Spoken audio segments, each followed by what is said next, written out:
On Friday night, Ethan still remembered the last normal conversation he had with his best friend Lucas, and sometimes that memory felt more disturbing than the terrifying things that happened later, because nothing about that evening seemed unusual at first. They were just two college friends sitting outside a small cafe near their university in Portland, while cold rain poured onto the empty streets, talking about classes, future plans, and random stupid things like they always did. But every few minutes, Lucas kept glancing nervously across the road toward a black sedan parked under a broken streetlight. At first, Ethan laughed and joked that maybe Lucas owed money to someone, but Lucas only forced a weak smile before quietly saying, "I think someone's been following me since Monday." And even though he tried sounding calm, there was real fear hidden in his voice, the kind people cannot fake. Ethan asked why he didn't tell the police, but Lucas just shook his head and said, "Because every time I look back, the car disappears." And before leaving, Lucas suddenly grabbed Ethan's wrist and said something strange that stayed in his mind forever. He whispered, "If something ever happens to me, don't trust anyone who suddenly appears around you." Then he awkwardly laughed like he regretted saying it, got into his car, and drove into the heavy rain, while that same black sedan slowly pulled out behind him and disappeared into the darkness.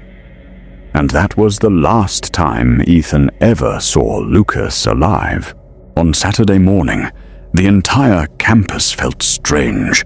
Students stood in silent groups whispering, while teachers avoided eye contact. And then Ethan heard the news that Lucas had died late Friday night in a car accident on an empty highway outside the city.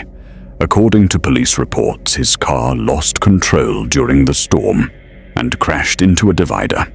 But something about it never felt right to Ethan, especially because the last text Lucas sent him arrived only minutes before the crash and simply said, "If something happens to me, don't trust," before cutting off completely.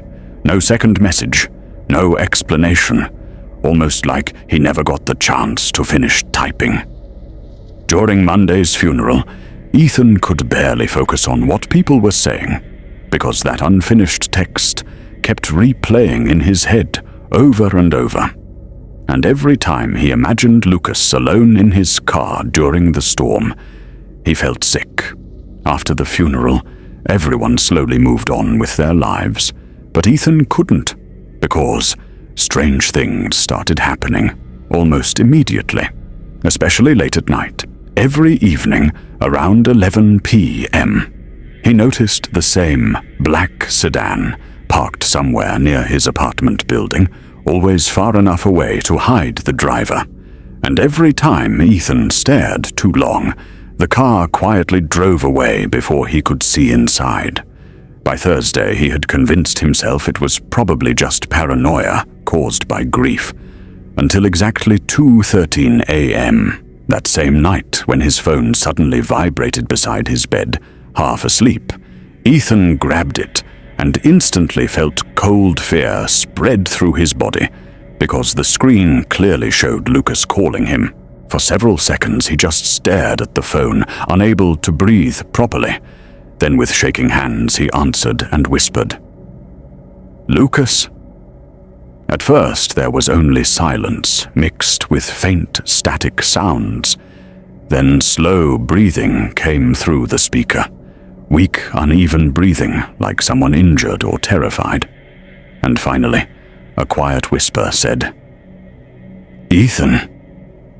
Before the line suddenly disconnected, Ethan immediately tried calling back, but the number showed unavailable. And according to Lucas's family, his phone had been destroyed in the crash. The next morning, Ethan tried convincing himself someone was playing a cruel prank, but deep down, he knew the voice sounded exactly like Lucas. And things only became more disturbing after that night. because messages from Lucas's number started arriving every few days, always at exactly 2:13 a.m. The texts were short and unsettling. "Don't go outside tonight. Close your blinds. He knows where you live." At first, Ethan ignored them until Friday night when another message appeared saying, "Don't take the elevator." Annoyed and exhausted, Ethan ignored the warning and entered the elevator anyway. But halfway down, the lights suddenly shut off and the elevator violently stopped between floors, trapping him inside complete darkness while loud scratching sounds echoed above the ceiling for nearly 10 terrifying minutes. After maintenance workers finally got him out, Ethan couldn't stop shaking because the scratching noises sounded almost human. After that, he stopped ignoring the texts completely. Then on Sunday night, another message arrived saying, "Look outside now." And when Ethan carefully moved his curtain aside, he saw the same black sedan parked directly across the street with headlights off.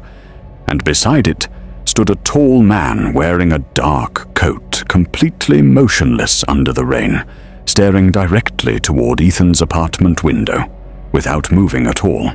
Terrified, Ethan quickly shut the curtain and locked every door inside the apartment.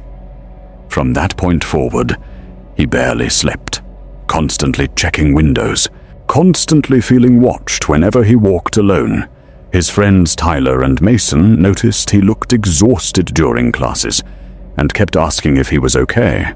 But Ethan never told them the full truth because even hearing it out loud sounded insane. Eventually, desperation pushed him to visit Lucas's parents on Wednesday evening, hoping they could explain something. But the moment he mentioned the strange calls and messages, Lucas's mother, Emily, looked visibly pale and quietly admitted something horrifying. 1 week after the funeral, she had also received a text from Lucas's number warning her to lock the back door. And later that same night, someone actually tried opening it before disappearing into the darkness when lights turned on. Lucas's father, Daniel, then showed Ethan something recovered from Lucas's online cloud storage, a short video recorded only hours before the accident.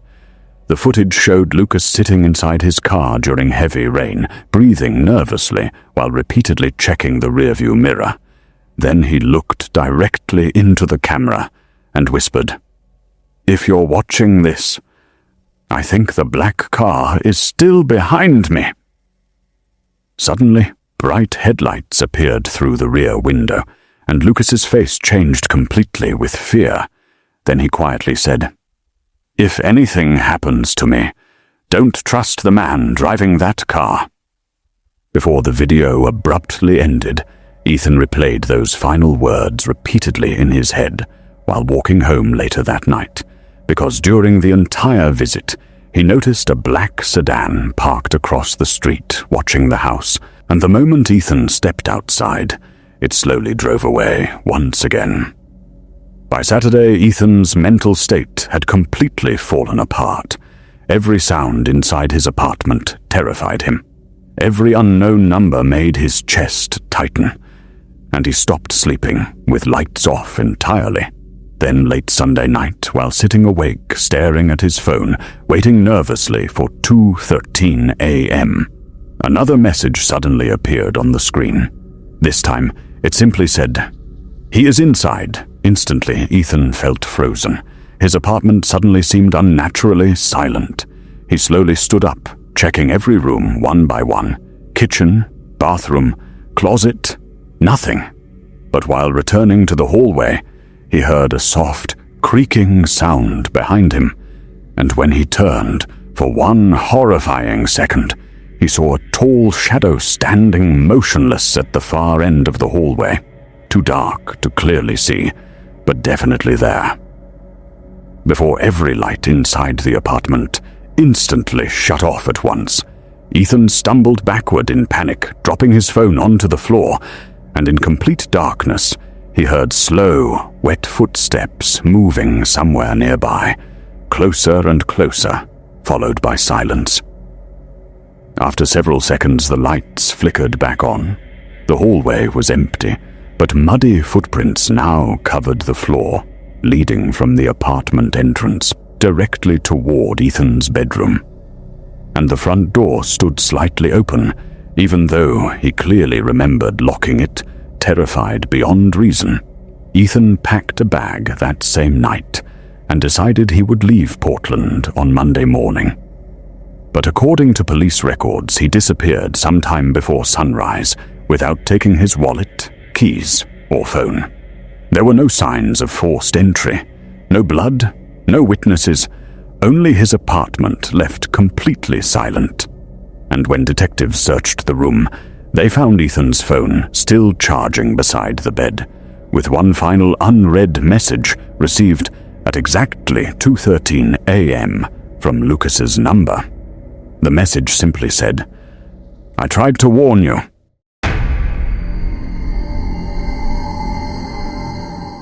Some people believe Ethan escaped before sunrise, but others think whatever followed Lucas finally came for him too.